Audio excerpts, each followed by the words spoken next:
সিএনজিতে সরকার নির্ধারিত মিটার ভাড়ার অতিরিক্ত ভাড়া নিলেই মামলা ও 50,000 টাকা পর্যন্ত জরিমানা করার নির্দেশনা প্রত্যাহার করেছে বিআরটিএ।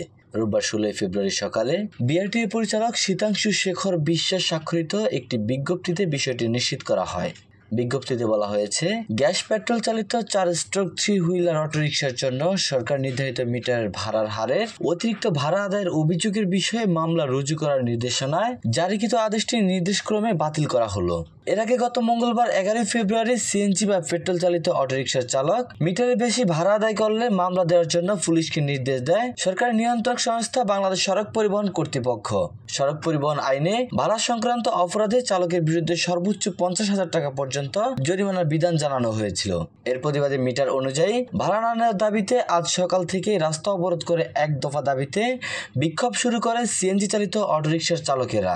রাজধানীর রামপুরা, মিরপুর, হাতিরঝিল ও ঢাকা-চট্টগ্রাম মহাসড়ক সহ বেশ কিছু গুরুত্বপূর্ণ পয়েন্টে অবরোধ করেন তারা। এর পরপরই মেনে নেওয়া হয় তাদের দাবি।